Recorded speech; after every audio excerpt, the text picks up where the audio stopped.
नमस्कार दर्शकों, आपके साथ एक बार फिर से हाजिर हूं मैं विवेक शर्मा और आप देख रहे हैं उत्तर बंगाल एवं सिक्किम का 24/7 television news channel SK live. अब बढ़ते आज की प्रमुख खबरों पर विस्तार से। रिपोर्ट्स के अनुसार भारत में औसतन 5 दिन तो अमेरिका में 14 दिन में कोरोना संक्रमितों की मौत। दुनिया भर में कोरोना से अमेरिका के बाद सबसे अधिक मरीज भारत में है। राहत यह है कि दुनिया में अन्य देशों की तुलना में भारत में स्थिति बेहतर है।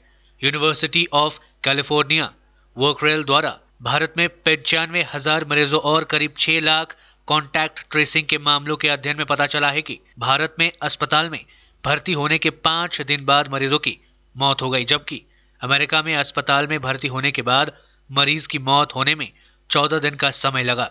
शोधकर्ताओं का कहना है कि दोनों देशों में मौत होने के समय का अंतर स्वास्थ्य सुविधाओं के कारण है। राहत की बात यह है कि इसके बाद भी 65 वर्ष से अधिक उम्र के मरीजों की मौतों का आंकड़ा लगातार कम हो रहा है। यह अध्ययन हाल ही में साइंस जर्नल में प्रकाशित हुआ है। ब्राउन यूनिवर्सिटी के स्कूल ऑफ पब्लिक हेल्थ के डॉक्टर आशीष झा का कहना है कि भारत में पैसे की कमी के कारण लोग गंभीर स्थिति में जाने पर अस्पताल पहुंचते हैं, जो मृत्यु का कारण है। वहीं डॉक्टर लिबनाट का कहना है कि संभव है कि मरीजों को डायबिटीज, ब्लड प्रेशर जैसी की तकलीफ के साथ खराब सेहत इसका बड़ा कारण हो सकता है। साउथ कैरोलिना के मेडिकल यूनिवर्सिटी की संक्रामक रोग विशेषज्ञ डॉक्टर कृतिका कुप्पाली का कहना है कि भारत ऐसा देश है जहां महामारी भयावह रूप ले सकती है। खास तौर पर बुजुर्ग आबादी में इसके चपेट में आने का अंदेशा था, लेकिन ऐसा कुछ नहीं हुआ है। भारत में जिस तरह की भीड़ है उससे हालात और खराब हो सकते हैं, लेकिन अभी कह सकते हैं कि स्थिति नियंत्रण में है। तृणमूल कांग्रेस में गुटबाजी चरम पर। कूच बिहार के विधायक मोहित गोस्वामी ने सभी सांगठनिक पदों से दिया इस्तीफा। तृणमूल कांग्रेस के द्वारा कूच बिहार में नई जिला कमेटी और ब्लॉक स्तरीय कमेटी के गठन के बाद से जिले में गुटबाजी चरम पर पहुंच गई है। पार्टी में अंतर्विरोध साफ देखा जा रहा है, एक दूसरे पर टीका टिप्पणी नेता कर रहे हैं। इस बीच पार्टी से नाराज होकर तृणमूल कांग्रेस के विधायक मिहिर गोस्वामी ने अपनी सभी सांगठनिक पदों से इस्तीफा दे दिया है। आज हरीशपाल मोड़ स्थित अपने कार्यालय में पत्रकार सम्मेलन में उन्होंने इसकी घोषणा की। उन्होंने कहा कि नवनिर्वाचित जिला कमेटी और ब्लॉक कमेटी में उनकी बातों को नहीं सुना जा रहा है। यहां तक कि पार्टी के शीर्ष नेतृत्व भी उनकी मांगों पर ध्यान नहीं दे रहे हैं और यही कारण है कि उन्होंने तृणमूल कांग्रेस में जितने भी सांगठनिक पदों पर थे उन पदों से इस्तीफा दे दिया है। আমার মনে হচ্ছে আমার মতো লোকের যোগ্যতা নেই। আমার এই বক্তব্যে স্পষ্ট লেখা আছে। আমার মনে হয়েছে যে যেভাবে ব্লক কমিটি এবং জেলা কমিটি গঠিত হয়েছে, আমার মতো একজন কর্মীর কোনো পরামর্শ নেওয়ার প্রয়োজন মনে হয়নি। সেই জন্য আমার মনে হয়েছে সমস্ত দায়িত্ব থেকে নিজে সরে যাওয়া ভালো। কারণ দলে থেকে দলের বিরোধিতা করা বা দলের বিরুদ্ধে কথা বলা আমি পছন্দ করি না। সে দল সিদ্ধান্ত নেবে। আমার এখানে পরিষ্কার লেখা আছে, যদি আমার সিদ্ধান্তে দল কোনো ব্যবস্থা নেয় বা দল কোনো আমার প্রতি নির্দেশ দেয়, আমি একজন অনুগত সৈনিক হিসাবে তা পালন করব। আমি তো বলিনি যে আমি তৃণমূলে নেই, আমি তো বলিনি যে আমি সদস্য নেই। আমি তো যা জানানোর, আমি 18 তারিখে রাজ্য সভাপতিকে প্রায় 45 মিনিট আলোচনা করে আমি উঠবার আগে হাত জোর করে বলে এসেছিলাম, আমি যদি আবার অসম্মানিত হই তাহলে আমার পক্ষে সাংগঠনিক দায়িত্বে থাকা সম্ভব হবে। देश में पिछले 24 घंटे में कोरोना वायरस के 75,829 नए मामले, 940 लोगों की हुई मौत। देश में कोरोना वायरस संक्रमितों की संख्या 65 लाख के ऊपर पहुंच चुकी है। पिछले 24 घंटे में कोरोना वायरस के 75,829 नए मामले सामने आए। इस दौरान 940 लोगों की मौतें भी हो गई। इसी के साथ भारत में इस वक्त कोरोना वायरस के कुल एक्टिव मामले 9,37,625 है। वहीं कुल मामलों में से अब तक 55,09,967 संक्रमित लोग ठीक हो चुके हैं। इसी के साथ देश में कोरोना से अब तक कुल 1,01,782 मौतें हो चुकी है। केंद्रीय स्वास्थ्य मंत्रालय के अनुसार देश में इस वक्त कोरोना वायरस के 65,49,374 मामले हो गए हैं। वहीं दूसरी तरफ भारतीय चिकित्सा अनुसंधान परिषद ICMR ने बताया कि कोविड-19 के लिए 3 अक्टूबर तक कुल 7,89,92,534 नमूनों का परीक्षण किया गया। इनमें से 11,42,131 नमूनों का कल परीक्षण किया गया। उत्तर प्रदेश के हाथरस में हुए अमानवीय घटना के विरोध में गोरखा जनमुक्ति नारी मोर्चा बनाए तामांग खेमा की तरफ से किया गया कैंडल मार्च। हाल ही में देश के उत्तर प्रदेश के हाथरस क्षेत्र में एक बेटी पर हुए अमानवीय घटना को लेकर पूरे देश में जन आक्रोश की लहर चल रही है। पहाड़ दार्जिलिंग क्षेत्र में इससे अछूता नहीं है। इसी क्रम में गोरखा जनमुक्ति नारी मोर्चा बनाई तामांग खेमा के द्वारा घटना के प्रतिवाद में दार्जिलिंग रेलवे स्टेशन परिसर में कैंडल मार्च का आयोजन किया गया था और जल्द से जल्द पीड़ित को न्याय दिलाने की मांग की गई थी। इस विषय पर अधिक जानकारी नारी मोर्चा केंद्रीय समिति नेत्री सुषमा रॉय ने दी है। दार्जिलिङ टाउन कमिटी नारी मोर्चाको संयुक्त आयोजनामा चाहिँ आज हामीले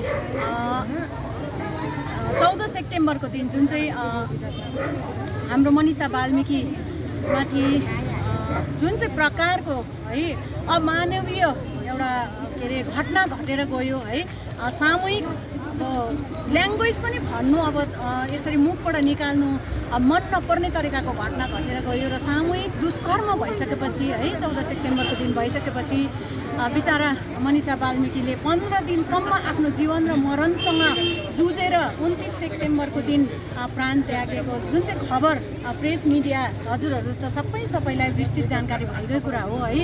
र उक्त घटनाको विरोधमा चाहिँ आज हामी नारी मोर्चाको पक्षबाट चाहिँ मनिषा बाल्मीकिले चाहिँ एकदमै न्याय पाउनै पर्छ।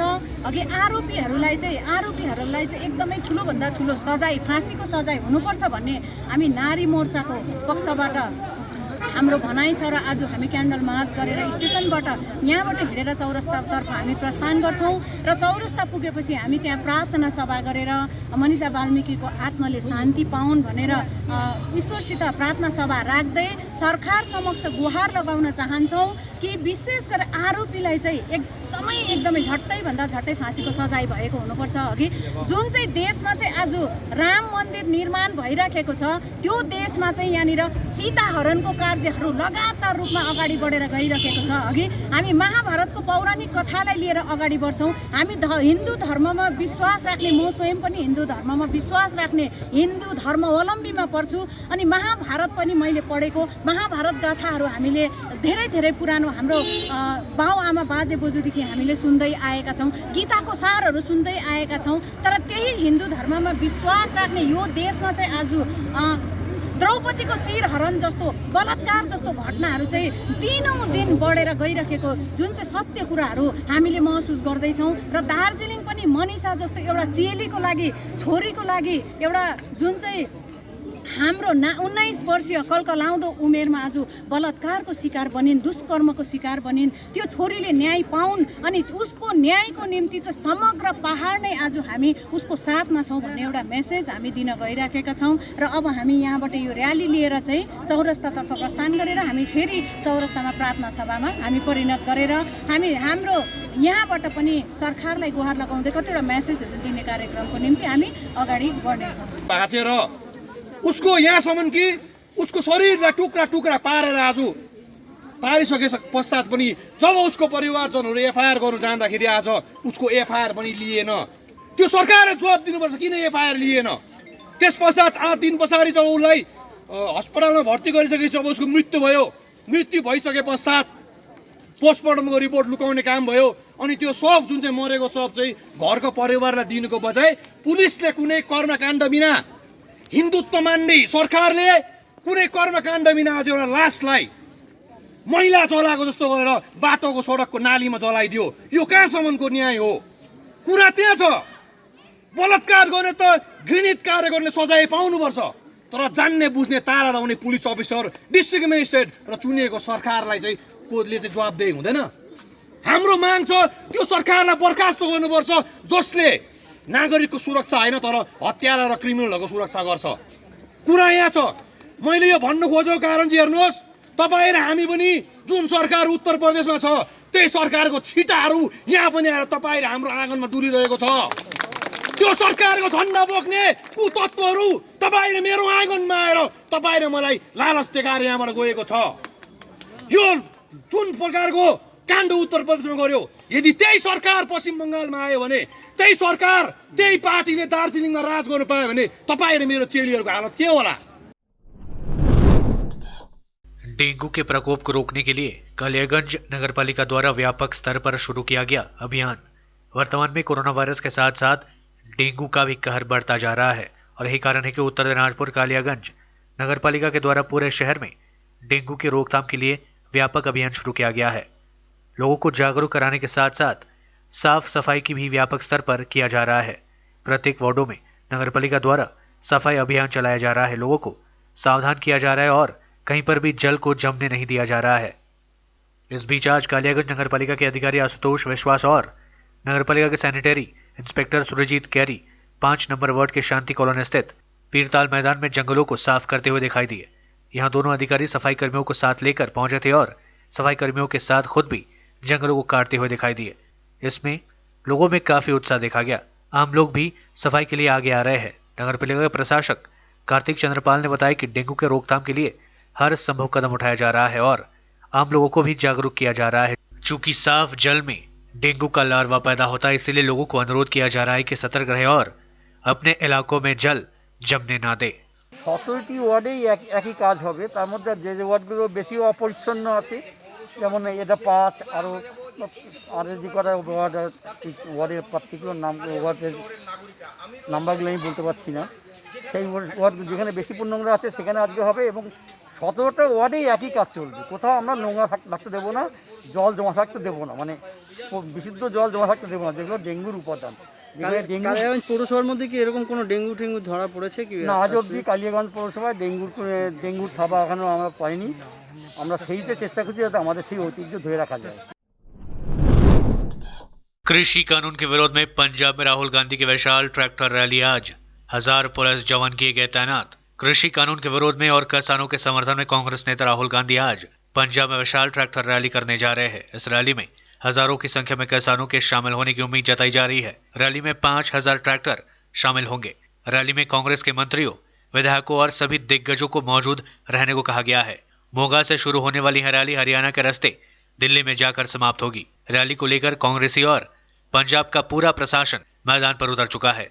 सुरक्षा के पुख्ता इंतजाम करते हुए पंजाब सरकार की ओर से प्रदेश भर में 10,000 पुलिस जवान तैनात किए गए हैं। दुनिया भर में अब तक 3,47 लाख से ज्यादा लोग कोरोना वायरस से संक्रमित, 10 लाख से अधिक लोगों की गई जान। दुनिया भर में कोरोना संक्रमितों की कुल संख्या 3,47 लाख से ज्यादा हो गई है, जबकि मरने वालों का आंकड़ा 10,31,000 से अधिक हो चुका है। जॉन हॉपकिंस यूनिवर्सिटी के centre for system science and engineering के द्वारा जारी ताजा आंकड़ों के मुताबिक विश्व में कोरोना संक्रमितों की संख्या 3,47,91,855 हो गई है। वहीं अभी तक 10,31,500 लोगों की जानें कोरोना संक्रमण की वजह से जा चुकी है। कोरोना वायरस से सबसे ज्यादा प्रभावित देशों में शीर्ष स्थान पर मौजूद अमेरिका में संक्रमण के मामलों की संख्या 73 लाख से ज्यादा हो चुकी है। रविवार को जारी आंकड़ों के मुताबिक संक्रमितों की कुल संख्या 73,79,614 पहुंच चुकी है। वहीं मौतों के आंकड़े 2,09,355 को पार कर चुकी है। इसके बाद संक्रमितों की सर्वाधिक संख्या के मामले में दूसरे स्थान पर मौजूद भारत में अब तक 64 लाख से ज्यादा लोग कोरोना वायरस के शिकार हो चुके हैं, जबकि मरने वालों का आंकड़ा 1 लाख से ऊपर पहुंच चुका है। लेते हैं थोड़ा सा ब्रेक, फिर मिलेंगे ब्रेक के बाद। Apply for 3-year AICTE approved and NBA accredited courses diploma in manufacturing technology at Government Polytechnic Advanced Technical Training Center, Bardang, Sikkim.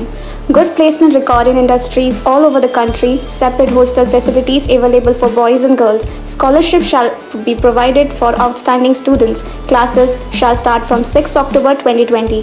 Eligibility first year class 10 pass from recognized board with mathematics, science and English as subjects. Covid से हो गए हैं tense, दिल demands a change. सही नहीं दूर घूमने जाने को, शॉर्ट टूर सही दिल बहलाने को। समित होटल दार्जिलिंग और कालिम्पोंग पूरी कोविड सेफ्टी के साथ आपका पर्सनलाइज्ड टूर ऑफर करता। Good rooms, good food, discount price और क्या चाहिए दिल बहलाने को। Contact number 919332080131। WhatsApp call 8388877888 for call. Readymade की होलसेल दुकान जहां मिली सारा सामान, राजधानी गारमेंट्स है जिसका नाम। बच्चों से लेकर बड़ों तक लेडीज और जेंट्स के रेडीमेड कपड़ों के थोक विक्रेता। विजिट करें, व्हाट्सएप करें या कॉल से ही ऑर्डर करें। राजधानी garments, 2nd floor, stall number 246-47, Gaurishankar market, विधान रोड, सिलीगुड़ी। कॉन्टैक्ट नंबर 8348888881 या 9832495328। सपनों को संजोने के लिए ओम डेवलपर्स लेके आया है Shri Shyam farm house villa, जिसकी पहली फेज के सभी प्लॉट्स बिक चुकी हैं और दूसरे फेज की बुकिंग और रजिस्ट्रेशन है चालू। प्लॉट की साइज है 3 से 6 कट्ठा तक, तो देर किस बात की, अभी फोन उठाइए और बुक कीजिए। Shri Shyam farm house villa, Phulbari. Contact number 9609784045 या 9733036000। बहुत जल्द इसके तीसरे फेज की प्लॉट भी लॉन्च होने जा रही है।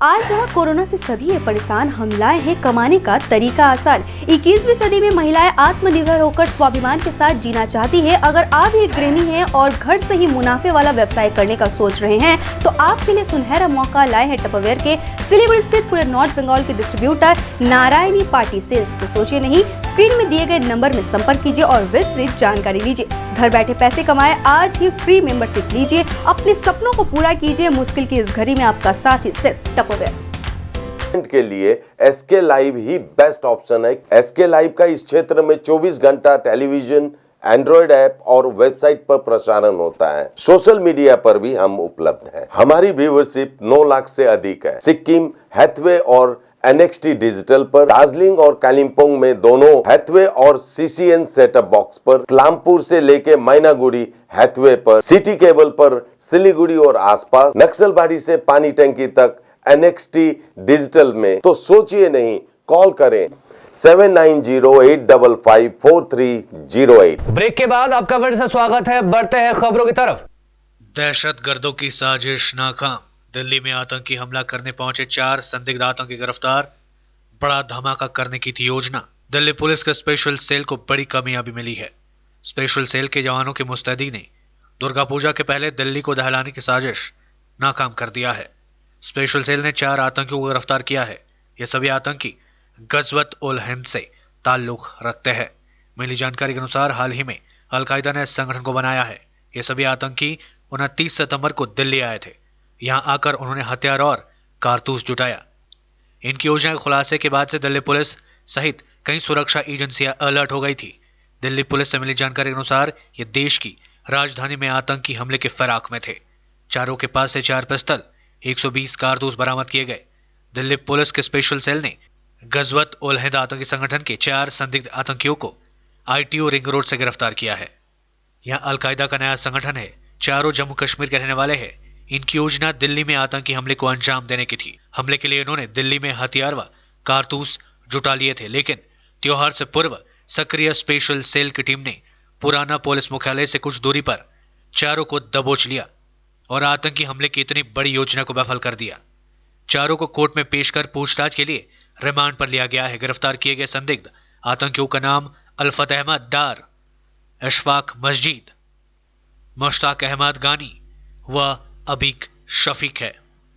इनके पास से .32 बोर के 3 पिस्टल, 9 mm की 1 पिस्टल, 120 कारतूस, 5 मोबाइल फोन व जम्मू कश्मीर नंबर की बेलेनो कार मिली है। देश की अर्थव्यवस्था लौट रही है पटरी पर। सितंबर के आंकड़ों से मिल रहे हैं संकेत। वित्त मंत्रालय ने शनिवार को कहा कि सितंबर में आए आंकड़ों से इस बात के संकेत मिले हैं कि अर्थव्यवस्था पटरी पर लौट रही है। कोविड-19 के चलते देशवासियों के सामने खड़ी हुई समस्याओं और परेशानियों को कम करने के लिए सरकार और कदम उठाने से पीछे नहीं हटेगी। मंत्रालय ने कहा कि पिछले 6 महीने के दौरान दुनिया समेत भारत कोरोना महामारी से जूझ रहा है। केंद्र सरकार ने सभी हितधारकों, नागरिकों और अर्थव्यवस्था को ध्यान में रखते हुए वित्त मदद के साथ कई राहत पैकेज समेत सभी आवश्यक कदम उठाए ताकि मांग और आपूर्ति बनी रहे और अर्थव्यवस्था पटरी पर लौट सके। मंत्रालय ने कहा कि सरकार के इन कदमों का असर दिखने लगा है। सितंबर में आए आंकड़ों से आर्थिक वृद्धि के विश्वसनीय संकेत मिले हैं। सितंबर में GST कलेक्शन 95,480 करोड़ रुपए रहा, जो कि पिछले साल के दौरान समान अवधि में 4% अधिक है। वहीं ढुलाई राजस्व में 13.5%, ऊर्जा खपत में 4.2% के साथ ही ट्रैक्टर बिक्री, पैसेंजर व्हीकल, PAMI विनिर्माण, 8 मुख्य उद्योग इंडेक्स समेत कई क्षेत्रों में बढ़ोतरी दर्ज की गई है। यह सब विश्वास दिलाता है कि कोविड-19 के प्रभाव को कम करने का मंत्रालय का प्रयास अर्थव्यवस्था को तेजी से ठीक करने की दिशा में सही रास्ते पर है। पश्चिम बंगाल में कोरोना वायरस के 3,340 नए मामले सामने आए और 62 लोगों की हुई मौत। अब तक 5,132 लोगों की हो चुकी है राज्य भर में मौतें। पश्चिम बंगाल में कोरोना वायरस का कहर लगातार जारी है। शनिवार को एक बार फिर 3000 से ज्यादा यानी 3340 नए मामले सामने आए और 62 लोगों की मौतें हुई। राज्य स्वास्थ्य विभाग द्वारा जारी मेडिकल बुलेटिन के अनुसार इसी के साथ राज्य में संक्रमितों की कुल संख्या बढ़कर 2,66,974 हो गई है, जिनमें से 27,130 एक्टिव केसेस है। वहीं मरने वालों की कुल संख्या बढ़कर 5,132 हो गई है। पिछले 24 घंटे में 3,013 मरीजों के स्वस्थ होने से ठीक होने वाले लोगों की संख्या बढ़कर 2,34,712 पहुंच चुकी है। वहीं मरीजों के स्वस्थ होने की दर बढ़कर 87.92% हो गई है, जो शनिवार को 87.89% थी। पिछले 24 घंटे में जो 62 मौतें हुई है उनमें उत्तर 24 परगना में सर्वाधिक 19, कोलकाता में 13, हावड़ा में 6 एवं दक्षिण 24 परगना, हुगली व पूर्व मेदिनीपुर जिले में 3 मरीजों की मौतें हुई है। कोरोना वायरस से संक्रमित अमेरिका के राष्ट्रपति डोनाल्ड ट्रंप के लिए अगले 48 घंटे काफी महत्वपूर्ण। व्हाइट हाउस के chief of staff mark meadows ने शनिवार को कहा कि कोरोना वायरस से संक्रमित अमेरिकी राष्ट्रपति डोनाल्ड ट्रंप शुक्रवार को बेहद चिंताजनक दौर से गुजर रहे हैं और अगले 48 घंटे उनके स्वास्थ्य के लिए काफी महत्वपूर्ण होंगे। ट्रंप का एक सैन्य अस्पताल में इलाज चल रहा है। यहाँ टिप्पणी इस खुलासे के बाद की गई है कि शुक्रवार को अस्पताल ले जाने से पहले व्हाइट हाउस में ट्रंप को ऑक्सीजन दी गई थी। हालांकि व्हाइट हाउस के कर्मचारियों ने कहा था कि ट्रंप में केवल मामूली लक्षण दिखाई दिए थे। इससे पहले ट्रंप के डॉक्टरों ने कहा था कि राष्ट्रपति बहुत अच्छे मूड में है और पिछले 24 घंटे के दौरान उन्हें बुखार नहीं आया है। भारत ने किया सौर मिसाइल के नए संस्करण का सफल परीक्षण। 800 किलोमीटर दूर तक दुश्मन को करेगा ढेर। पूर्वी लद्दाख में चीन से जारी गतिरोध के बीच भारत ने शनिवार को सौर मिसाइल के नए संस्करण का सफल परीक्षण किया। यह मिसाइल सतह से सतह पर मार करने वाली परमाणु क्षमता से लैस बैलिस्टिक मिसाइल है। सरकार के सूत्रों ने इसकी जानकारी दी है। उन्होंने बताया कि इस मिसाइल का परीक्षण तटीय ओडिशा के बालासोर में किया गया। सूत्रों ने बताया कि सौर मिसाइल के इस नए संस्करण के जरिए 800 किलोमीटर दूर स्थित लक्ष्य पर भी निशाना लगाया जा सकता है। सौर मिसाइल से आने से मौजूदा मिसाइल सिस्टम को मजबूती मिलेगी और यह मिसाइल संचालित करने में हल्की और आसान होगी। इससे पहले भारत ने बुधवार को ब्रह्मोस सुपरसोनिक क्रूज मिसाइल का सफल परीक्षण किया, जो 400 किलोमीटर से ज्यादा दूरी तक टारगेट को ध्वस्त कर सकती है। रक्षा अनुसंधान एवं विकास संगठन DRDO ने उड़ीसा के बालासोर में जमीन से PJ-10 प्रोजेक्ट के तहत मिसाइल का परीक्षण किया और मिसाइल को स्वदेशी बूस्टर के साथ लॉन्च किया गया। यह ब्रह्मोस सुपरसोनिक मिसाइल के उन्नत वर्जन का दूसरा सफल परीक्षण था, जो स्वदेश में विकसित एयरफ्रेम और बूस्टर से लैस था। DRDO के chairman doctor G Satish Reddy ने सफल परीक्षण पर वैज्ञानिकों की टीम को बधाई देते हुए कहा, इससे सुपरसोनिक क्रूज मिसाइल में ज्यादा स्वदेशी सामग्री को शामिल किया जाएगा। अवैध निर्माण को लेकर सिलीगुड़ी नगर निगम का अभियान तेज चला, कई जगहों पर नगर निगम का हथौड़ा। सिलीगुड़ी नगर निगम के द्वारा अवैध निर्माण को लेकर अभियान तेज कर दिया गया है। बार बार नोटिस दिए जाने के बावजूद भी कोई सकारात्मक प्रतिक्रिया नहीं मिल रही थी। इसकी वजह से आज अभियान तेज कर दिया गया और नगर निगम का हथौड़ा भी चला। सिलीगुड़ी के SF रोड मिलनपल्ली इलाके में आज अभियान चलाया गया, जिसके तहत अवैध निर्माण किए गए इमारतों को ढहने का काम किया गया। नगरपालिका के अधिकारी ने कहा कि यह अभियान लगातार चलता रहेगा। उन्होंने कहा कि नगरपालिका के द्वारा लॉकडाउन के समय उन अवैध निर्माणों की एक सूची बनाई गई है, जिसके तहत उन निर्माणों पर नगरपालिका के द्वारा अब कठोर पूर्वक कार्रवाई की जाएगी। तो ये लॉकडाउन के टाइम हम लोग देखा है कि बहुत सारा ऐसा कुछ कंप्लेन आ रहा था कि इधर उधर अनऑथराइज कंस्ट्रक्शन हो रहा है। ऐसा बात है कि हम लोग कोविड के लिए सब बिजी थे, सब नगर निगम, तो इस बहाने में कुछ लोग ऐसा कुछ कंस्ट्रक्शन कर लिया, कंप्लेन बहुत आ चुका था। तो हम लोग एक प्रोग्राम लिया है वो कि सो मोटो हम देखेंगे कहाँ कहाँ हुआ है। इसके ऊपर हम लोग एक टीम बनाया था, उसको भेजा गया था सारी वार्ड्स में जहाँ कंस्ट्रक्शन हो रहा है। वो कुछ पूछताछ करेगा और जो प्लान है वो देखेगा, अगर सही है तो ठीक है, नहीं तो उसको ऊपर हम लोग खुद ही इसको ऊपर कार्रवाई करेंगे। तो ऐसे ही एक मामला इधर भी है। इधर इसको हम लोग नोटिस भेजा था, 3 नोटिस भेजा था, लेकिन कोई किसी से ये काम कुछ नहीं हो पाया। और आप देख रहे हैं ये पूरा तरह से ये इलीगल है पूरी तरह, क्योंकि इसमें तो कोई मैंडेटरी ओपन स्पेस कुछ छोड़ा नहीं, कुछ परमिशन भी नहीं लिया। और इस ज़मीन में जो ओपन स्पेस है वो छोड़ने के बाद ही ये कंस्ट्रक्शन हो पाएगा। इसके पास में ही एक बड़ा बिल्डिंग भी है, कुछ देखा नहीं गया, ये कंस्ट्रक्शन चालू कर दिया। तो हम लोग नोटिस करके जो हमारा क्या हो रहा था, प्लान तो नहीं भेजा है ना, तो कैसे समझे, शायद कुछ गोडाउन या ये तो प्राइम लोकेशन है, इसमें शायद कमर्शियल कुछ होने वाला था। ये हम लोग ये तो आप दिख रहे हैं कॉलम स्ट्रक्चर किया है, अभी रूफ भी नहीं कर पाया, उसके पहले ही हम लोग कार्रवाई। यस, सब कुछ है हमारा पास, आप देख लीजिए। 3 नोटिस भेजा है, लिस्ट है हमारा पास, लेकिन हमारा तो मैन पावर ये सब सभी हमारा बहुत एक्सपेंसेस हो रहा है ना, ये सब ये तोड़ने फोड़ने का जो काम है, इसके पीछे जो खर्चा है वो तो नगर निगम को भरना पड़ेगा, क्योंकि ये अगर हम लोग इसको बिल भेजेंगे तो बिल दे पाएगा कि नहीं पाएगा, देगा कि नहीं देगा, ये तो बहुत बड़ा लंबा प्रोसेस है ना। आज के लिए बस इतना ही। तमाम विशेष खबरों के लिए बने रहिए SK लाइव के साथ। आपका समय, आपकी खबर। धन्यवाद।